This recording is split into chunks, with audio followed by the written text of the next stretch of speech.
Hello friends, my name is Kajal और आप सभी का स्वागत है मेरे चैनल पर। और आज के इस वीडियो में हम डिस्कस करने वाले हैं UP DElEd first semester subject math. और इस क्लास की जो टाइमिंग होती है वो रात के 10 बजे होती है और डेली फर्स्ट सेमेस्टर का एक मॉक टेस्ट होता है जिसका आंसर आप सभी को करना होता है। और हम आपके सिलेबस से जितने भी क्वेश्चन हैं लाते हैं, ठीक है, बाहर से कुछ नहीं, ठीक है, क्योंकि इसी में से आपके प्रश्न पूछे जाएंगे तो बाहर से लाने से कोई फ़ायदा नहीं है। तो चलिए फ्रेंड्स शुरू करते हैं। वीडियो को लाइक कर दीजिए और अपने फ्रेंड्स मित्रों को शेयर कर दीजिए। तो देखिए फ्रेंड्स, सबसे पहला आपका प्रश्न है कि 5/8 + 3/4 × 2/6 का मान होगा। Option A 13/18, option B 10/18, option C 11/8, option D 7/8। तो बताइए फ्रेंड्स क्या होगा इसका आंसर।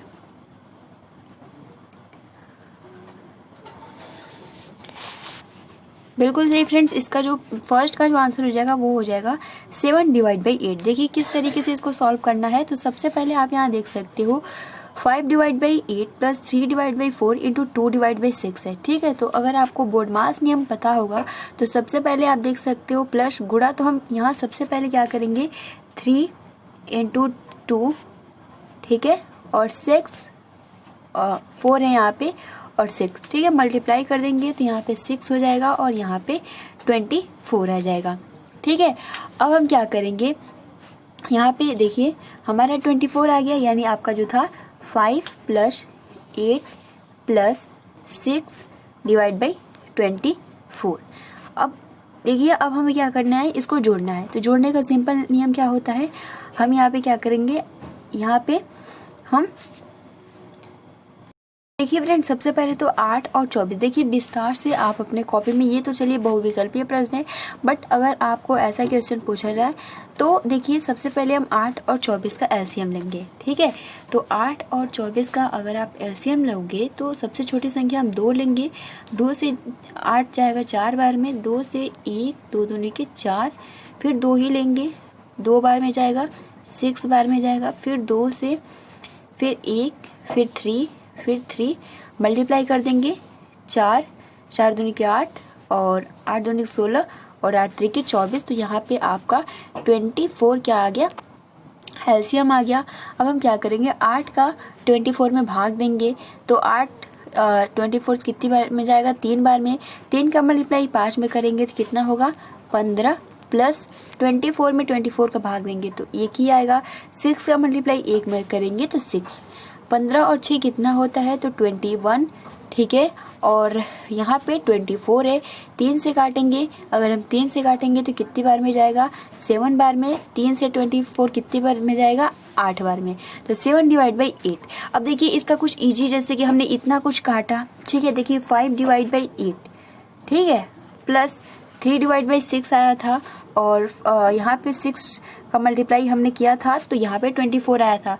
अभी आप देखो सिंपल यही 3 से आप काट दिए होते तो बहुत ही आसानी के साथ आंसर आ गया होता, ठीक है। जैसे हम 3 से अगर हम काटेंगे तो क्या हो जाएगा, यहाँ पे आपका 3 दूनी के 6 और यहाँ पे ये जाता आपका 3 से 8 बार में, ठीक है। तो यहाँ पे 2 और 8 आ जाता, फिर हमें बहुत ही इजीली तरीके से 8 कॉमन मिल जाता और 5 और 2 को ऐड कर देते तो हमारा 7 आंसर आ जाता। तो ये भी तरीका है, ठीक है, लेकिन विस्तार से वही नियम आपको फॉलो करना होगा या इस तरीके से भी लगा सकते हो। अब देखिए अगला जो आपका प्रश्न है कि 36, 48, 60 का लसप होगा 630, 270, 520, 720। देखिए मैं क्वेश्चन इसलिए सॉल्व कर दे रही हूँ ताकि आप सभी को आ रहा होगा, लेकिन बहुत सारे मैक्सिमम स्टूडेंट्स हैं जो भूल जाता है, ठीक है, तो इसलिए मैं यहीं पे सॉल्व कर दे रही हूँ। तो यहाँ बताइए फ्रेंड 36, 48, 60 का लसप क्या होगा।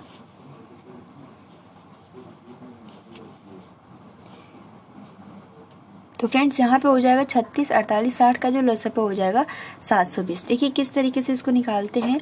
तो यहाँ हम भाग विधि द्वारा, इसको हम भाग विधि कहते हैं। अगर आप अलग अलग करके गुणनखंड करते हो तो उसको गुणनखंड विधि कहते हैं। तो हम क्या करेंगे, 36 है, ठीक है, 48 है और आपका 60 है। लसप पूछ रहा है, सबसे छोटी संख्या 2, 2 से कितनी बार में जाएगा, ये 2 से आपका जाएगा यहाँ पे 18, ठीक है, 18 होगा। फिर 2 से ही जाएगा ये आपका 24, ठीक है, फिर ये आपका जाएगा 30, ठीक है।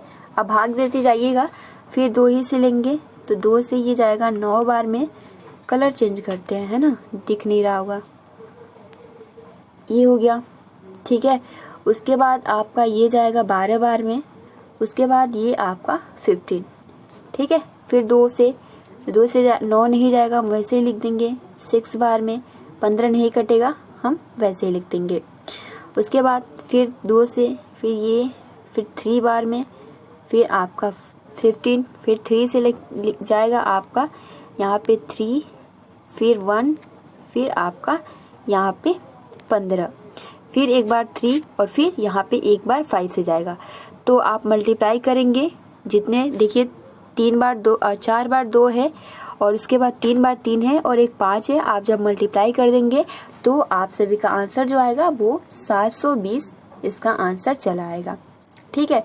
तो यहाँ पे क्वेश्चन नंबर 2 का आंसर 720 करेक्ट आंसर हो जाएगा। अगला जो आपका प्रश्न है कि 12, 24, 36 का महत्तम समापवर्तक होगा 12, 18, 24, 36। तो बताइए फ्रेंड्स, 12, 24, 36 का महत्तम समापवर्तक क्या होगा?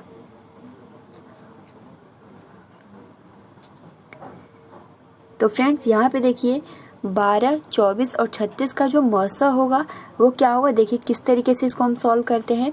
तो यहाँ पे ये भाग विधि द्वारा बहुत ही आसानी के साथ कर सकते हो। 12 और 24 और क्या है 36 है, ठीक है। तो हम ऐसी संख्या देखेंगे कि 12 भी उस संख्या से कट जाए, 24 भी संख्या उस संख्या से कट जाए और 36 भी कट जाए। तो हम ऐसी संख्या देखिए, अगर हम 12 को लेते हैं तो 12 एकम 12, 12 दूना 24 और 12 दिया 36। तो अब देखिए 1, 2, 3 कोई एक संख्या है जो तीनों को काट दे, तो नहीं है। तो इसलिए हमारा आंसर क्या आ जाएगा, यानी 12, 24, 36 का आंसर क्या हो जाएगा 12, यानी क्वेश्चन नंबर 3 का option number a correct answer हो जाएगा।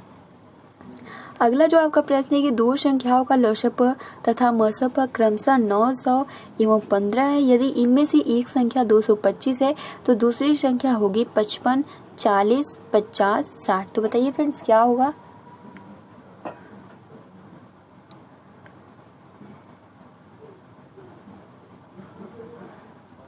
तो देखिए फ्रेंड्स, यहाँ पे आप सभी का जो ऑप्शन हो जाएगा वो हो जाएगा 60। जैसे आप सभी को हम बता दें, इसका जो एक सूत्र होता है, फॉर्मूला होता है, पहली संख्या इंटू दूसरी संख्या बराबर लसा गुणे मसा। तो पहली संख्या आपका क्या है 225 है, ठीक है। दूसरी संख्या हमें नहीं मालूम तो हम x मान लेते हैं। उसके बाद 900 गुणे 15, क्योंकि एक लसा है और एक मसा है, ठीक है। अब यहाँ x हम लिखते हैं इधर और 900 गुणे 15 इधर मल्टीप्लाई में है, इधर आ जाएगा तो डिवाइड में हो जाएगा। तो 225, ठीक है। 225 को अगर हम 25 से काटते हैं तो ये 9th बार में जाएगा और आपका 925 का 25 में 900 का 25 में भाग दीजिए तो ये आपका जाएगा कितनी बार में, तो यहाँ पे ये 36 बार में चला जाएगा, ठीक है। फिर हम 9 से ही काटते हैं तो 9 एकम 9 और 9 चौको 36 और 15 का मल्टीप्लाई 4 में कर देंगे तो 60 इसका आंसर आ जाएगा। तो इस तरीके से जो दूसरी संख्या हो जाएगी वो हो जाएगी 60। तो यहाँ पर ऑप्शन नंबर आपका 60 करेक्ट आंसर हो जाएगा, ठीक है। क्वेश्चन नंबर 4 का ऑप्शन नंबर द। अगला आपका प्रश्न है कि ऐसी संख्याएं जो 2 से भाज्य नहीं है उन्हें कहते हैं प्राकृतिक संख्याएं, सम संख्याएं, विषम संख्याएं, अभाज्य संख्याएं। तो ऐसी संख्याएं जो 2 से भाज्य नहीं है उन्हें क्या कहते हैं।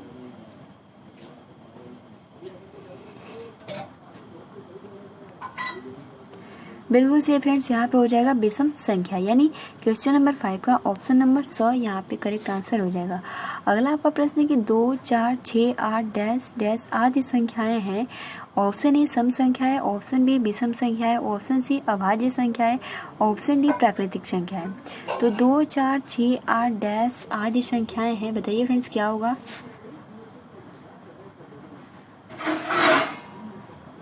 बिल्कुल सही फ्रेंड्स, यहाँ पे हो जाएगा सम संख्याएं। अगला आपका प्रश्न है कि संख्या 4√3 है पूर्णांक, परिमेय, अपरिमेय, इनमें से कोई नहीं। बिल्कुल सही फ्रेंड्स, यहाँ पे हो जाएगा अपरिमेय, ठीक है। संख्या 4√3 है वो हो जाता है अपरिमेय। अगला आपका प्रश्न है कि परिमेय संख्या को p/q में व्यक्त करते हैं असत्य, सत्य, भ्रामक, संदेशात्मक। तो बताइए फ्रेंड्स, परिमेय संख्या को क्या p/q के फॉर्म में व्यक्त करते हैं या फिर नहीं? ये गलत है या फिर भ्रमित करने वाला है या असत्य है या फिर संदेशात्मक है? तो फ्रेंड्स यहाँ पे हो जाएगा सत्य, यानी परिमेय संख्या को p/q के रूप में व्यक्त कर सकते हैं। अगला आपका प्रश्न है कि मूल्यांकन से किन पक्षों से संबंधित सूचना प्राप्त होती है? परिमाणात्मक, गुणात्मक, अ+ब दोनों, इनमें से कोई नहीं। तो यहाँ पे बताइए फ्रेंड, मूल्यांकन से किन पक्षों से संबंधित सूचनाओं प्राप्त होती है, क्या होगा?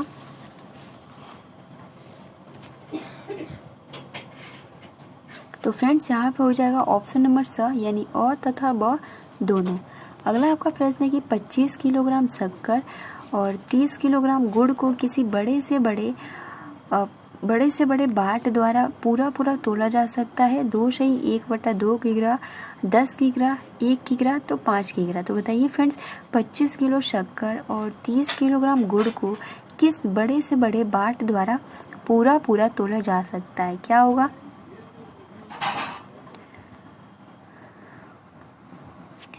तो फ्रेंड्स, जैसे कि आप यहाँ देख सकते हो, बड़े से बड़े यानी मौसा निकालना है, ठीक है। तो यहाँ पे 30 और 25 दिया है, इसका मौसा सिंपल अगर हम निकाल देंगे तो ये 25 हो गया और ये 30 हो गया।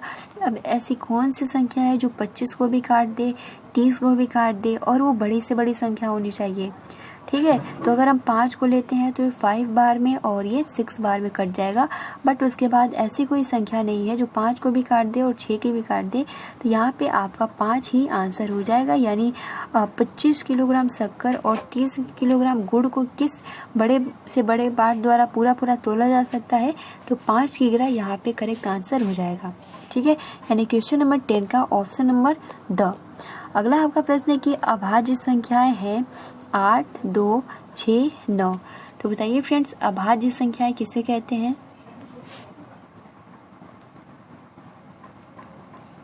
तो फ्रेंड्स, सबसे छोटी आप देख सकते हो 8, 6, 9, ये क्या है? नहीं है, बट जो आपका सबसे छोटी अभाज्य संख्या है वो हो जाता है 2। अगला आपका प्रश्न है कि 40 का कोटि पूरक होगा 140, 60, 130, 50। तो बताइए फ्रेंड्स, 40 का कोटि पूरक और समपूरक हमने बहुत ही अच्छे से डिस्कस किया था। देखिए, कोटि पूरक जिसे हम 90 डिग्री कहते हैं, ठीक है, और आपका समपूरक जो होता है वो 180 का होता है। तो फ्रेंड्स, अगर हम 40 और यहाँ पे हम 50 को ऐड करते हैं तो 5 4 9 यानी 90, यहाँ पे 50 डिग्री, 40 डिग्री का कोटि पूरक होगा वो होगा 50 डिग्री और दोनों को हम ऐड कर देंगे तो 90 डिग्री आंसर आ जाएगा। अगला आपका प्रश्न है कि 60 डिग्री का समपूरक यानी 180। तो ऑप्शन देखते हैं, 150 डिग्री, 30 डिग्री, 130 डिग्री, 120 डिग्री, यानी 60 में हम क्या ऐड करेंगे तो 180 आ जाएगा। बताइए फ्रेंड्स। तो फ्रेंड्स देखिए, अगर 120 डिग्री में 60 को ऐड कर देंगे तो हमारा 180 डिग्री आंसर इसका चला आएगा। अगला आपका प्रश्न है कि समुच्चय वाला प्रश्न बहुत ही मतलब आपके सिलेबस में है नहीं, लेकिन ये पूछ दिया है, ठीक है। तो देखिए, समुच्चय A बराबर ब्रैकेट में 4 5 6 तथा समुच्चय B बराबर 2 3 हो तो A और B में मतलब आप सभी को बताना है A और B में कौन कौन से अंक है। आपको इस तरीके से अगर पूछा जाए तो आपका ऑप्शन है 2 3 4 5 6, ऑप्शन बी 2 3 4, ऑप्शन सी 2 3 और ऑप्शन डी 4/6। कभी कॉमन पूछ लेता है तो कभी ए और बी में कौन कौन से अंक है। तो यहाँ यही पूछ रहा है कि ए और बी में कौन कौन से अंक है, यानी ए और बी में कौन कौन से अंक है। तो बताइए फ्रेंड्स, यहाँ पर आपको क्या नजर आ रहा है और आपको क्रम से लिखना होता है।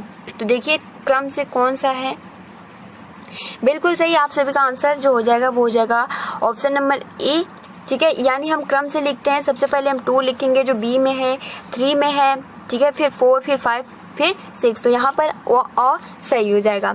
अगला आपका प्रश्न है कि यदि किसी त्रिभुज के तीनों कोणों क्रमशः 65 डिग्री, 45 डिग्री, 70 डिग्री है तो त्रिभुज होगा अधिक कोणीय, समकोणीय, न्यून कोणीय या इनमें से कोई नहीं।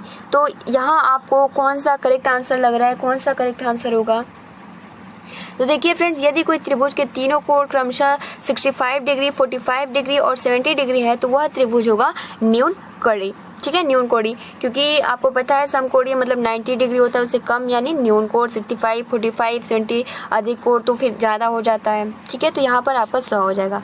अब देखिए अगला आपका प्रश्न है कि संख्या ये 40 डिवाइड बाई 3 है। ठीक है, संख्या 1 divide by 1.2 2 divide by 1.5 2 divide by 0.6 तथा 4 डिवाइड बाई 0.9 का लसागु क्या होगा? Option A 20 divide by 3, option B 1 divide by 40, option C 40 divide by 3, option D 40 divide by 5। तो आंसर तो आप सभी को 100 ही हो रहा है, आप आसानी के साथ बता सकते हो 40 डिवाइड बाई 3। अब इसमें हम क्या करते हैं, जो दशमलव होता है हम इसको ऊपर हटाते हैं, तो इधर आपको 10 प्राप्त हो जाएगा, इधर 20। ठीक है, 10, 20 और उसके बाद 20 और 40। ठीक है, तो आपको क्या करना है, 10, 20 और 40 को सिंपल आपको एलसीएम निकालेंगे तो आपको 40 प्राप्त हो जाएगा। उसी तरीके से आपको जो नीचे वाला आपको सूत्र पता होता है, अगर बटे में होता है तो फिर आप कैसे निकालते हैं, ऊपर वाले का लसागु और नीचे वाले का मसा निकालते हैं। अगर मसा पूछता है तो ऊपर वाले का मसा और नीचे वाले का लसागु निकालते हैं। तो यहाँ क्या पूछा है, लघुत्तम यानी लसागु पूछा है, तो हम 12 और 15 और 6 और 9 का हम क्या निकालेंगे, यहाँ पे हम मसा निकालेंगे। तो मसा अगर आप 12, 15, 6 और 9 का निकालेंगे तो हम देखेंगे कि ऐसी कौन सी संख्या है जो इन चारों को काट सकती है। ठीक है, तो 12 तो नहीं काटेगी, 9 भी नहीं काटेगा, 6 भी नहीं काटेगा। ऐसी जो संख्या है वो क्या है, 3 जो जाएगा वो आपका 4 बार में जाएगा, 5 बार में जाएगा, 2 बार में जाएगा या 3 बार में जाएगा। अब हम देखते हैं कि क्या 4, 5, 2, 3 को ऐसी कोई संख्या है जो काट सकती है, नहीं है। तो हमारा 3 क्या है, यही हमारा मौसफा यानी 40 डिवाइड बाई 3 आप सभी का आंसर हो जाएगा। अगला आपका प्रश्न है कि संख्या 26, 52, 78 व 117 का गुणन क्या होगा? बताइए friends, option A 13, option B 17, option C 19, option D 20। क्या होगा संख्या 26, 52, 78 व 117 का गुणन क्या होगा, जिसे अपवर्त्य भी कहते हैं? बताइए फ्रेंड्स क्या होगा? तो फ्रेंड्स आप सभी का आंसर बिल्कुल सही है। 26, 52, 78, 117 का गुणन जो होगा वो होगा आपका 13, क्योंकि ये 13 के टेबल में आते हैं। ठीक है, तो यहाँ पर 13 करेक्ट हो जाएगा। अगला आपका प्रश्न है कि संख्या 68, 102, 51 व 153 का गुणज होगा 17, 23, 27, 13। क्या लग रहा है आपको, यहाँ पर कौन सा राइट आंसर होगा? बताइए फ्रेंड्स। ठीक है, तो ये भी आप सभी का आंसर बिल्कुल सही है। यहाँ पर ऑप्शन ए 17 करेक्ट हो जाएगा। गुणज या गुणन दोनों एक ही होता है। ठीक है, अगला आपका प्रश्न है कि संख्याएं 0, 1, 3, 4 डैश कहलाती है भाज्य संख्याएं, पूर्ण संख्याएं, अपूर्ण संख्याएं, इनमें से कोई नहीं। तो 0, 1, 3, 4 डैश डैश डैश कहलाती है क्या पूर्ण संख्याएं या अपूर्ण संख्याएं, भाज्य संख्याएं या इनमें से कोई नहीं? बताइए फ्रेंड्स यहाँ पर कौन सा करेक्ट होगा? तो जैसे कि हमने 1, 2, 3, 4 डिस्कस किया था, तो प्राकृतिक संख्या हो जाता है, अगर उसमें 0 ऐड हो जाए तो पूर्ण संख्या। हमने पूर्णांक संख्या सब कुछ डिस्कस किया था बहुत ही अच्छे से। तो यहाँ पर आपका ऑप्शन नंबर बी करेक्ट हो जाएगा।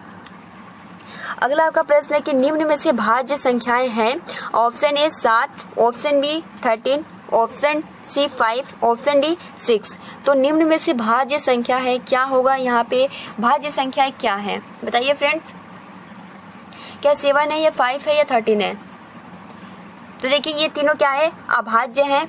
ठीक है, जो 6 है ये क्या है, भाज्य है। तो यहाँ पर आप सभी का आंसर बिल्कुल सही है, डी करेक्ट हो जाएगा। अगला देखिए ये आपका जो राजन सीरीज है उसमें गलत दिया है। 5 डिग्री का मान होता है option A 5, option B 0, option C 1, इनमें से कोई नहीं। तो उसमें जो ऑप्शन दिया है वो डी दिया है जो कि गलत है।